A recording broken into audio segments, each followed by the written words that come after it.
감사합니다. 우리 간혹 성도들하고 이렇게 대화를 하다 보면은 서로 기억이 다를 때가 있어요. 동일한 사안인데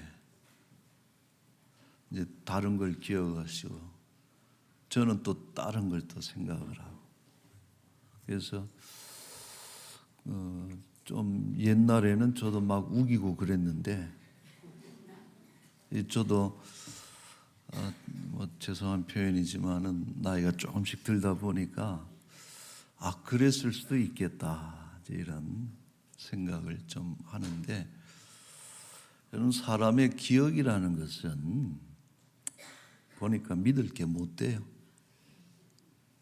그러니까 그 기억해야 되지만은 더 중요한 것은 기록을 해야겠더라. 그래서 적자생존이 무슨 뜻인지 아세요? 적어야 산다 이제. 우리 진화론의 유명한 이론 중에 하나인데 그걸 좀 패러디한 건지, 적는 자가 생존한다 이래가지고 이제 적어서 기록하고, 또 우리가 성찬식 하는 걸 기념한다 그러잖아요. 근데 기념은 기억하는 아주 중요한 또 그런 방식이 되기도 하는데, 심리학자들은 사람들이 선별적 기억을 한다 그래요. 그래서 자기의 그 주장이나 그 신념을 지지하는 정보에 대해서는 기억을 해요. 차곡차곡 쌓아둡니다. 그러나 자기에게 불리한 기억은 망각하려고 하는 이런 것은 일종의 그 방어 기제다. 그 오스트리아의 유명한 정신의학자 지그문트 프로이트가 한 말이기도 합니다. 그래서 인간은 자기에게 유리한 쪽으로 과거를 저장하는 아주 이상한 습관이 있다 이렇게 이야기를 합니다. 1945년 말이죠. 이제 세계 대전이 끝나가던 시점에 그 연합군의 총사령관 역할을 했던 미국의 아이젠하워 장군이 그 독일의 강제 수용소를 이제 그 방문을 한 거예요. 차례차례 그 지역을 점령을 하는데, 첫 번째로 그 해방시킨 강제 수용소를 가서 보고 여전히 그 흔적이 남아 있는 나치의 그 홀로코스트, 여전히 그 치워지지 않은 시체들이 그것에 질비하고, 생존자들의 몰골이 말도 아니고, 또 온갖 고문 도구, 또 소각 현장 이런 것들을 치울 새도 없이 이렇게 적나라하게 그 참상을 보고, 그때 이제 브래들리라든지 패튼이라든지 다 2차 세계대전 영웅들 아닙니까? 이 장군들이 아이젠하워를 수행을 했는데, 그 장군들이 이 구역질을 할 정도로, 구토를 할 정도로 너무 그 현장이 참혹한 이런 것을 보고 직관적으로 아이젠하워가 명령을 내렸는데, 지금 이 현장의 장면을 사진을 찍어라, 영상을 찍어라, 그리고 주민들의 증언을 문서로 남겨라.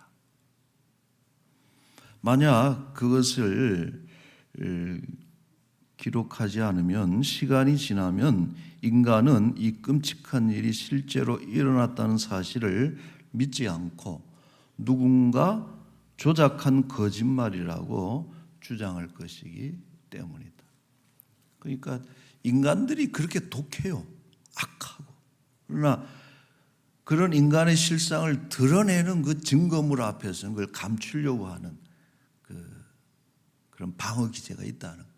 그래서 이제 기억을 조작하고 망각하고 이런, 그래서 여러분 그때 아이젠하워의 그 조치에 의해서 지금 그 홀로코스트 그 나치의 그 만행이 아주 생생하게 그 자료로 남겨져 있는 그 공을 남기게 된 것이죠. 그래서 여러분, 기억하지 않으면 역사는 반드시 왜곡된다 하는 것을 그 메시지로 던져줍니다. 이스라엘은 망각의 민족이에요. 어떻게 이렇게 잘 잊어버리는지. 그래서 때로는 그게 의도적이고 선별적인, 방금 얘기를 했잖아요.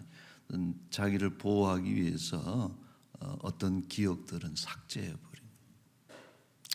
자, 42절에 여러분 보시면은 그들이 그의 권능의 손을 기억하지 아니하며 대적에게서 그들을 구원하신 날도 기억하지 아니하였도다. 이것은 기억 못한 것이 아니라 기억하지 않았다라고 하는 거예요. 여러분, 이스라엘은 결코 잊을 수 없고 잊어서도 안 되는 엄청난 그런 구원의 사건들을 경험한 민족이 이스라엘이에요. 우리 지난주에도 제가 얘기를 했잖아요. 이스라엘은 참 복받은 민족이에요. 하나님께서 일하시고 하나님께서 그 민족과 그 국가 전체를 다 어떤 구원하시는 그런 놀라운 그 구원을 그 보여주시고 또 경험케 하신 민족인데 그걸 어떻게 잊을 수가? 여러분, 우리 같으면 있겠어요? 우리나라가 그런 경험을 가졌다면은 잊을 수 없는 그런 것을 경험을 하는데, 오늘 78편에서 긴 시편이죠. 72절까지 있나요? 그래서 시편, 긴 시편인데 이 아삽이 이 78편에서 다 이야기하는 것이 하나님의 구원의 사건들, 특히 출애굽과 관련된 일들을 진술하고 있는데, 여러분 13절에 보세요. 13절에 그가, 하나님이라는 얘기죠. 그가 바다를 갈라 물을 무더기같이 서게 하시고, 있을 수 없는 일이죠. 홍해를 가르는 장면입니다. 14절 낮에는 구름 밤에는 불빛으로 인도하시고, 15절 광야에서 반석을 쪼개시고 매우 깊은 곳에서 나오는 물처럼 흡족하게 마시게 하셨다. 광야에서 물을 흡족하게 마시는 건 있을 수 없는 일이라.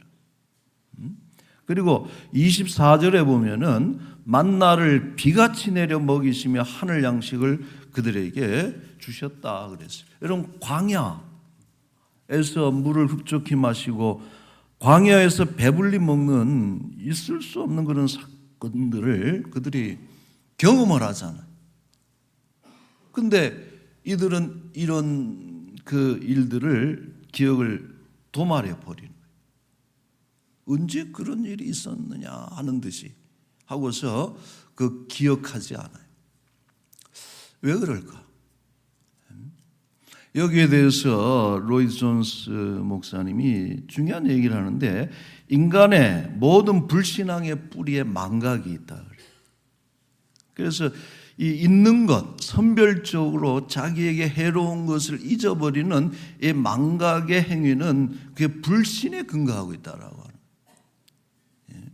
여러분, 그렇게 보면은 뭐 잊어버리고 하는 이런 것이 단순한 어떤 뇌와 관련된 어떤 그런 뭐 기능이라든지 이런 것이 아니고 영적인 문제인 것을, 이스라엘이 늘 하나님의 그 사건, 하나님을 잊으려고 했던 이 모든 것들이 다 그것이 어떤 하나님을 인정하지 않으려고 하는 불신앙의 어떤 끊임없는 반역적 행위가 그런 것이라는 거예요.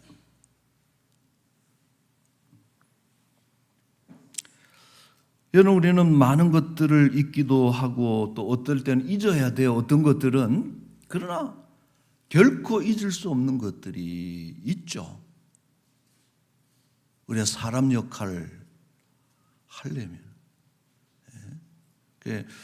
4월달, 5월달에 결혼식, 뭐 장례식 얼마나 많아요. 근데 안 가볼 수도 없고, 가면 또 부조해야지, 축의해야지. 그러니까 누가 그런 얘기를 하더라고요. 사람 노릇하려니 돈이 필요하구나. 어떤 대가가 필요한 거예요. 우리가 절대 어떤 것들은 잊어서는 안 되는 그런 것들이 부모님의 은혜도 잊어서는 안 돼요. 또 누군가 나에게 은혜를 베푼 것에 대해서는 절대 잊어서는 안 돼요. 그래서 원하는 물에 흘려보내고 물에 새기고 그 다음에 뭐예요? 은혜는 돌에 새겨요. 결초부원이라는 것도 풀을 엮어가지고 은혜를 갚았다. 이런 짐승도 은혜를 기억하고 갚을 줄 아는데 사람들이 은혜 받고 도움 받은 것을 잊어버리고 망각하고 언제 그랬어? 하는 이런 것은 안 되는 것이고, 또 여러분 이 이스라엘 백성들이 광야를 지나가잖아요. 근데 광야는 어떤 곳입니까? 은혜가 필요한 곳이 광야라. 은혜 없이는 살 수 없는 곳이 광야. 스스로 살아갈 수 없는 땅. 하나님의 은혜가 있어요. 근데 그 은혜는 오늘도 은혜가 내려야 되지만은 내일도 은혜가 있어야 되는 것이고, 매일 은혜가 없이는 살아갈 수 없는 땅이 광야이기 때문에 만나를 그래서 무슨 양식이라 그래요? 일용할 양식이라는 거예요.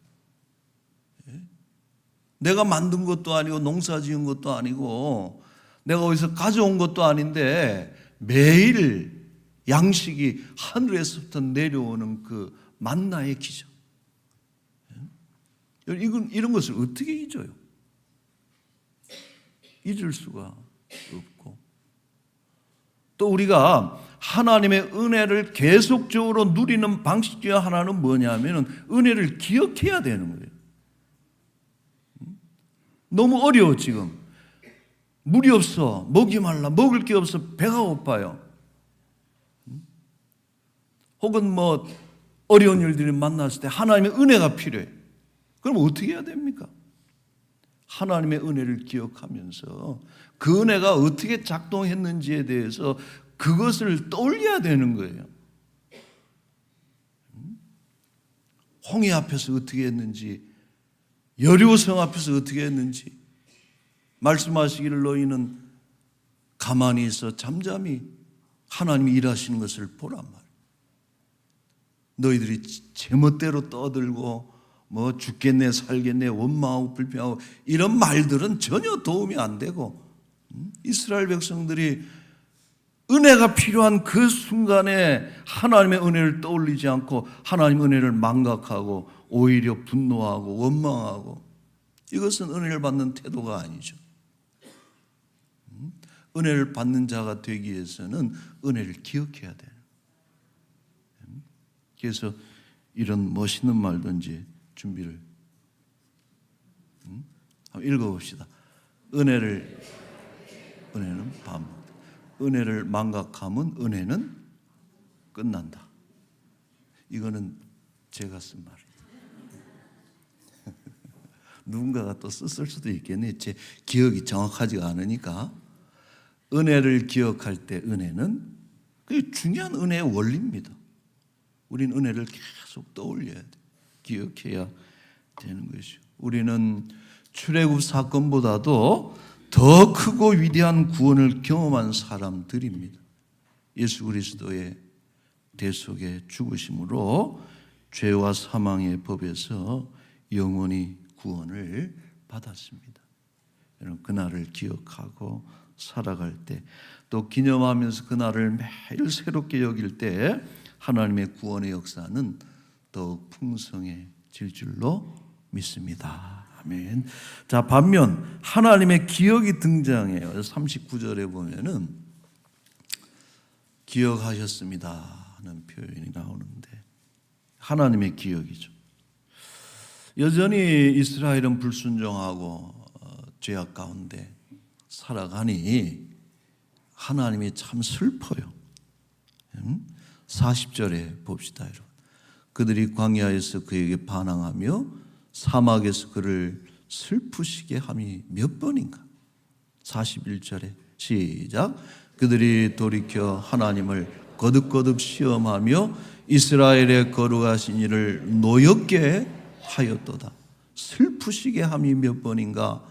그를 노엽게 하였도다. 우리 하나님, 우리 성격 같으면 그냥 칼을 빼가지고, 그래도 딱 3-4번이야? 2번까지 봐줘? 3번째는 그냥 없어? 근데 우리 하나님은 3-4번일까요? 490번일까요? 하나님은 무한히 참으시는 분.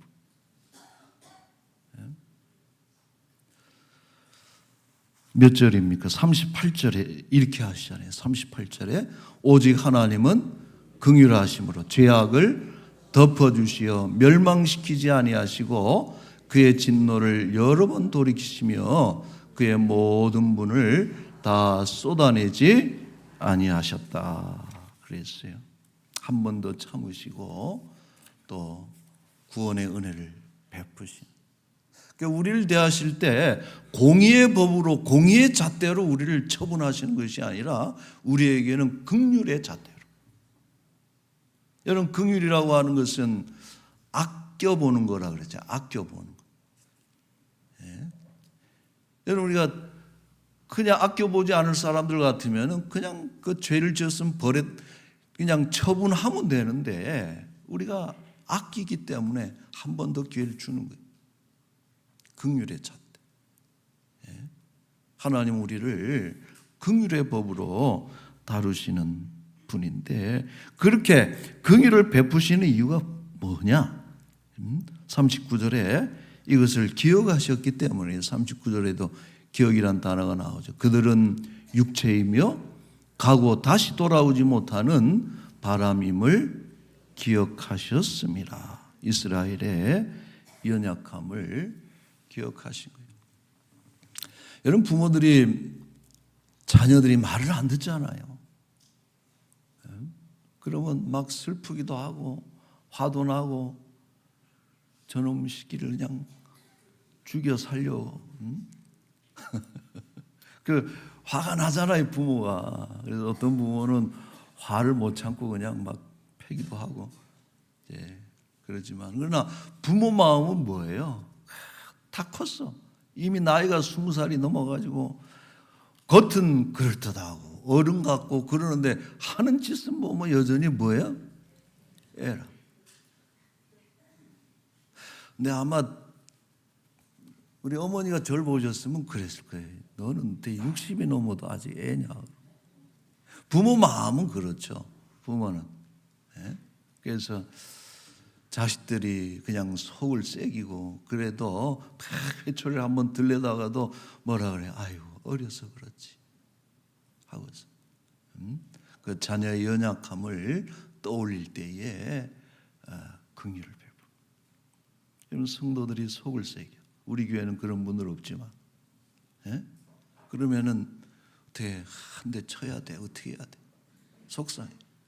그러나 뭔 생각을 하는 거예요? 목자들은 믿음이 약해서 그럼. 때가 되면은 믿음이 들어갈 텐데. 여러분, 그게 부모의 마음이고 목자의 마음이고 또 하나님의 마음이죠. 예? 수없이 저는 이런 어떤 표현이 참 멋있지 않아요? 39절에 가고 다시 돌아오지 못하는 바람이다. 예? 우리 인생이 그런 거예요. 칼빈은 이 구절을 주석하면서 이런 얘기를 합니다. 하나님께서 인간의 죄를 참으시는 이유는 인간에게 의로운 구석이 있어서가 아니라 인간이 얼마나 깨어지기 쉽고 덧없는 존재인지 아시기 때문에 한 번 더 참으신다. 여러분, 우리 생각에는 아이고 그래도 김수환이가 아직은 쓰일만한 모양이네. 그런 것이 얼마나 어리석은 생각이냐 말이에요. 내가 살아있는 것이 그래도 내가 하나님 앞에 뭐 좀 쓸모가 있는 모양이지. 이거는 너무나 오판이라는. 예? 하나님께서 우리를 긍휼히 여기시고 덮어주시고 돌이키시고 진노를 그 분을 다 쏟지 아니하시고 우리를 구원하시고 또 베풀어 주신 은혜로 인해서 우리가 지금도 살아있는 것이고 이 시간에 예배 드릴 수 있는 것이죠. 여러분 동의하십니까? 부모의 눈에 자식은 아무리 나이가 들어도 부족해 보이고 내가 채워주지 않으면 안 되는 그런 존재가 자식들인데 하나님께서 우리를 그런 방식으로 쳐다보고 우리를 기억해 주신다는 것이 그런 하나님의 기억이 그게 은혜라는. 세상은 안 그렇잖아요. 친한 것 같고 뭐 친밀한 것 같아도 뭐 하나 잘못 꼬투리 탁 생겨나면은 그냥 때려잡잖아. 긍휼이 어디 있어? 근데 우리 하나님은 우리를 우리의 연약함을 하나님 기억하시고 여전히 은혜를 베푸시고 또 구원하시는 하나님, 좋으신 하나님이십니다. 자, 이제 마지막으로 우리는 하나님의 망각을 감사해야 돼. 이번에는 이사야 43장 25절에 보면은 이런 말이 있는데 한번 읽어볼까요? 나 곧 나는 나를 위하여 내 허물을 도말하는 자니 내 죄를 기억하지 아니하리라. 아멘. 자, 하나 더 있어요. 히브리서 10장 17절.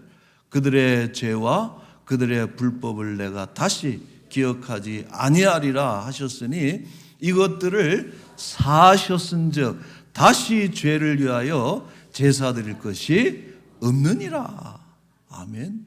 얼마나 이런 감동적인 선언이고 감사할 일입니까? 제가 나중에 천국 가서도 하나님께서 그래 천국은 천국인데 네가 땅에서 살 동안에 어떻게 살았는지 한번 테이프 좀 한번 틀어보자. 그러면 어때요? 여러분들은 자신 있는 사람 있어요 없어요? 아니 꼭 틀어봐야겠다는 분 있어요 없어요? 부끄럽잖아요. 우리의 살아온 삶의 내용들이 참 내놓고 드러내기에 너무나도 때로는 행동이 아니라 마음의 생각일지라도 그걸 다 하신 하나님 앞에서 그것을 다 속살 드러내듯이 드러내는 그 순간이 온다면은 여러분 그걸 견딜 수 있겠어요? 그러나 오늘 하나님 뭐라 그러세요? 내 죄를 도말하리라. 죄와 불법을 다시는 기억하지 아니하리라. 예? 그것을 다시 떠올리지를 않으시. 예? 사람은 안 그렇잖아요. 내가 너 용서했어. 그런데 계속 만날 때마다 생각이 나요 안 나요? 저 인간이 1년 전에 저런 사람이었는데 하고서 용서하면서도 속으로는 그걸 자꾸 떠올려요. 우리네 어머니들은 어떻습니까? 한번 뭐 잘못하면은 그냥 그것만 혼내야 되는데 10년 전 죄까지 다 끄집어내가지고 꼭 죽일 놈으로 만들어놔요. 너는 정말 나쁜 놈이야. 그거는 벌 받았는데도 가중처벌 해가지고 그냥 날려버리려고. 근데 여러분 하나님께서 만약 그렇게 하신다면은 살아남을 사람이 어디 있습니까?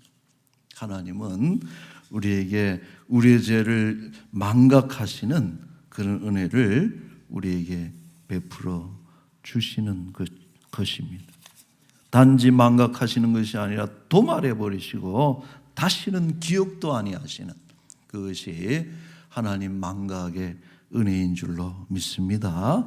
우리의 죄와 허물을 덮어주시고 없게 해주신 건 너무나 감사드리고 우리의 때로 우리의 완악함보다는 우리가 죄를 질 때 우리의 완악함보다는 연약함을 마음에 두시고 또다시 은혜를 베푸시는 그 하나님으로 인해서 우리 감사드리는 것입니다.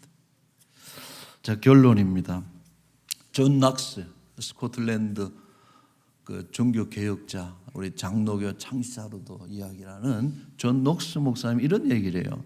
성도가 하나님의 은혜를 기억하며 감사할 때 사탄은 그 영혼을 흔들 수 없다.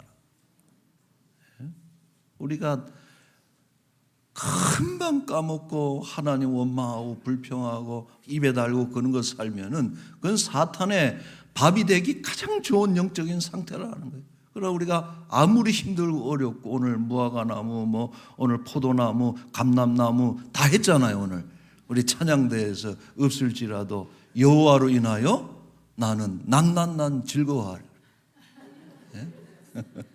그렇게 은혜를 여러분 기억하면서 감사할 때는요, 사탄이 그 영혼을 절대 흔들 수가 없다. 예?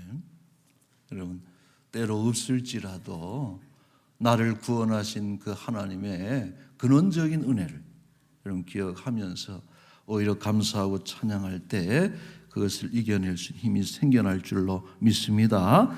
이번 한 주간 삶의 자리로 나아가실 때 삶의 고단함 때문에 원망이 터져나오려고 할 때마다 멈추어 서시고 이렇게 고백해. 시편 103편 2절에 내 영혼아 여호와를 송축하며 그의 모든 은택을 잊지 말지어다.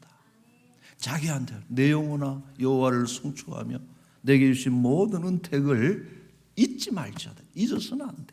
하나님의 그 은혜를 잊지 말아야지 하고서 선언하고 이야기하는 것이죠.